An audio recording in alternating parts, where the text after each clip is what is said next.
pour suñu évolution démocratique éternel recommencement boobu c'est épuisant dafa épuisant parce que mënuñu à chaque fois di xeex la même chose.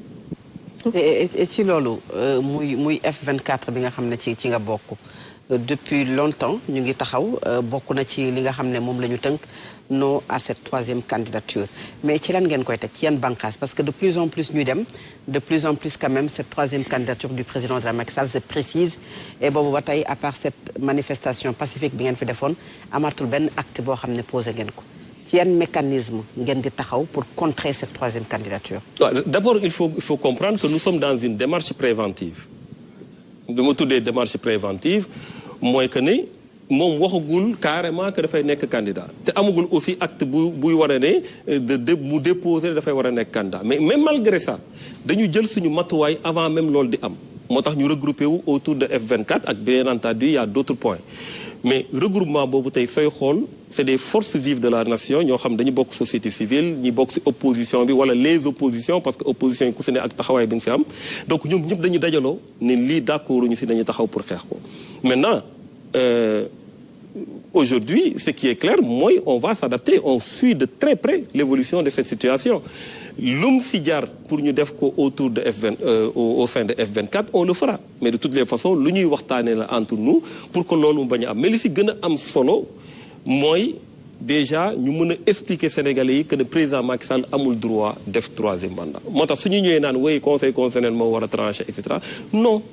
moom tranché na ba pare moom si boppam tranché na ba pare. L'histoire tranchée na pare parce que histoire bi depuis 2001 ba léegi ñu ngi xeex deuxième mandat parole am tranché na ba pare maanaam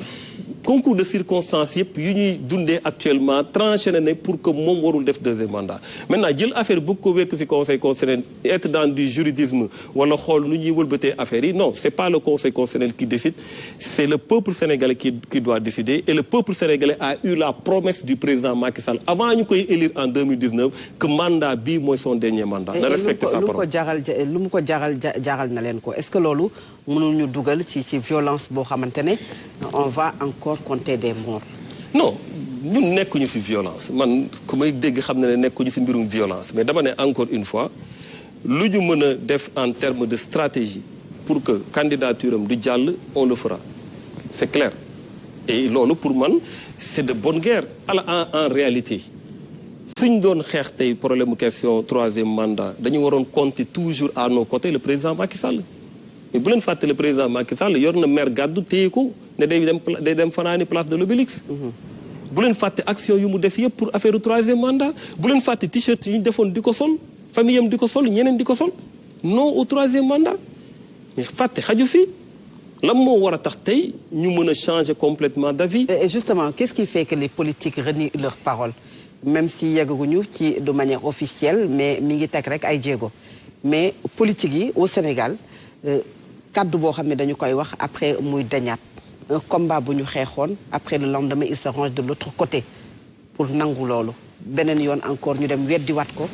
demaat ci beneen côté politique gu Sénégal dañuy gis loolu. non mais loolu lan moo ko mën a expliquer. oui mais loolu du ñëpp loolu je pense que bëri na ñoo xamante ne pour nga vaar leen problème la très franchement il y a beaucoup d'entre nous qui sont très cohérents très logiques man je le dis souvent pour nga vaar ma problème la parce que on est sur les principes mais dama jàpp loolu rôle bu si war a gën a mën a jouer ce sont les populations je le dis souvent je dis souvent que contre-pouvoir réel mooy contre-pouvoir population yi jëlal seen bopp en tant que sentinelle gis nga un président de la République bu ñu fal mu ne man suñu ma falee 5 ans laay deful dara pour respecter ça lu dul di dem conseil constitutionnel ñu ne ko non mënoo te moom nekkoon na premier ministre nekk au sommet de l'État jóge nekk premier ministre nekk ministre président de l'Assemblée nationale xam luy droit xam nu état du fonctionner xam na ne conseil constitutionnel lii la si war a mën a wax n'empêche mu def la promesse su ko jaroon loolu mu démissionner sa waroon na ko def mais ku def promesse boobu nga ñëw defoo 5 ans nga def 7 ans pour man mën nañ la bàyyil 2 ans yi mais 7 ans boobu su jeexee dañ la war a sanctionner waratoo nekk président pour man réflexe boobu la population yi war a am actuellement pour que homme politique bu mu mënti doon soo toogee joxe des promesses envers ton peuple nga respecté ko soo ko respecté wul yar bi dal sa kaw je donne souvent l'histoire de François Hollande dama ne François Hollande en France dafa ñëw def mandat ba mu jeex taxaw xool français yi ne leen du ma defaat beneen mandat du ma nekk candidat te pourtant amoon na droit nekk candidat. waaw mais nag boobu ay sondage la xool xam ne. très bien mais parce que def na loo xamante ne xam na ne dañuy rëq ndigam. mais population noonu la war a comporté woo man jàpp naa ne tey ñun war nañ am taxawaay boo xam ne képp ku jàkkaarloo ñun wax ñu dara soo doxalee ñu gis ne li ngay wax defoo ko bu ñu taal bu ñu lakk bu ñu def dara su élection jotee ñu delloo waat la si opposition bi fal keneen. waaw mais opposition bii nii tamit Thierno vraiment seen dangar dafa des F24 à part benn manifestation mënatuñoo def dara lu ñu yëkkati ñu ne leen teg leen ko ci suuf lu ñu naal la ñu dindi ko ba mu set wecc yéen mënu leen def dara vous avez les mains liées face à une je sais pas coalition laa ko mën a jàppee wala entité yu bëri yu dajaloo mais yéen pratiquement vous ne faites pas peur à l'actuel régime parce que yéen apparemment ñoom ñoo leen ëpp doole ndax mënu leen def dara yéen vous êtes liés. non xam nga mënuñoo def dara déjà le fait de mettre F24 c'était pas ñu bëri dañ jàppoon ne mënul nekk dañ jàppoon ne mënuñoo dajaloo ñu ñëpp autour. mais loolu genre mbootaay GIE lañ ko mën a jàppee. non du da ngay tooñ du GIE non xam nga bul fàtte aussi que F24 dafa tombé ak benn contexte un contexte assez chargé contexte bi nga xamante ne gis ngeen lu fi xewoon yàggul ak manifestation yu fi am et tout ça ce qui est clair que contexte boobu dafay jouer un peu sur manifestation yi ñu war a def et cetera ce qui fait que am na yoo xamante ne contexte bi moo tax ñun on se dit que non nañ ko ajagum parce que lii contexte bi nu mu demee nañu fexe ba dal am parce que nag ñun suñu combat c'est un combat démocratique ibbiwuñu ay brèche pour ay nit dugg fii wala dara am si wala ay nervi ñëw wala truc non on veut un combat démocratique boo xamante ne mais c'est pas forcément à travers des manifestations rek ngeen mën a exprimer wu. mais la preuve oui il y a beaucoup de plans ñu ngi si plan d'action tous les jours la preuve demain on a demandé aux populations de s'habiller en blanc. pour la paix non la journée pour dem julli ji juma aussi voilà très bonne idée tu lances le truc mais loolu c'est un appel boo xamante ne pour population yi ñu xam ne jàmm moo ñu gënal soo gisee avant F24 jàmm ñu gënal troisième mandat moo njëkk a jóg après ñu def fusion bi F24 tey lu ñu gën a privilégié mooy jàmm mais dañu bëgg a wax président Macky Sall que moom warul am indi fitna ci réew mi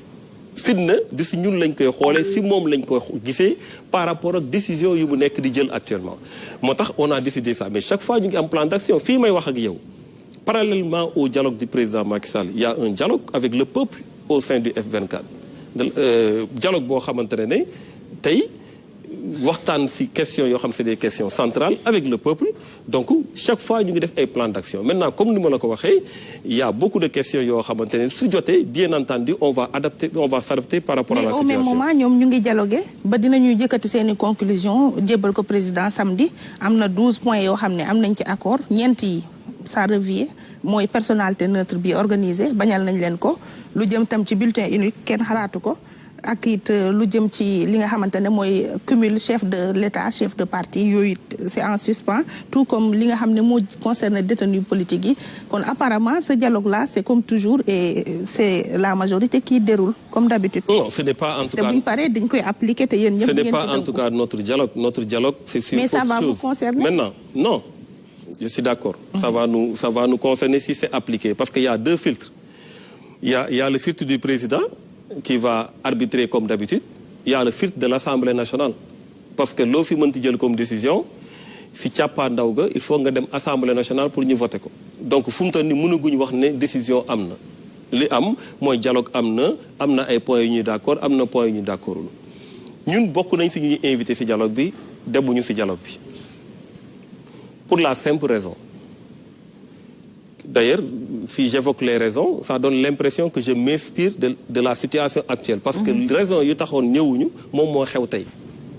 mooy tout simplement président Macky Sall lu mu bëgg a décider ci dialogue bi moom mooy am c'est-à-dire que tey am na décision yoo xam ne am na consensus am na yu amul consensus mais le plus souvent yu amul consensus mooy yu majorité moom c'est plénipotentiaire di mettre un veto maanaam le rôle qu'il joue c'est quoi dafay dédoubler wu moom mooy woote dialogue ne léegi waxtaan leen seen biir mais yónnee fa koo xam ne ndawam la moom ba pare moom mooy toog fi mu toog arbitrer li ngeen waxtaan yéen mais c'est un format boo xam ne moom la ñu yàgg ci chaque fois loolu ban genre dialogue la yow yaay décider finalement parce que loo bëggul mu am xam nga nan lay demee majorité ba si boppam mooy naan d'accord ñu mu fa yónni ñooy wax naan d'accord ñu nañ ko yóbbul président bulletin unique ñaata yoon lañ ko fa yóbbu organe de tutelle bu indépendant ñu bu kuy mën a organiser élection mais loolu su Wade sax amoon na avant président Wade di dem amoon na moom si boppam ba mu amee daf ko xeeb dafa ne warul woon dañ ko waroon génne totalement si ministère de l'intérieur parce que tutelle boobu noonu daf koy déranger c'est-à-dire que dafa mënoon na kii boo xam ne am ministère plein mais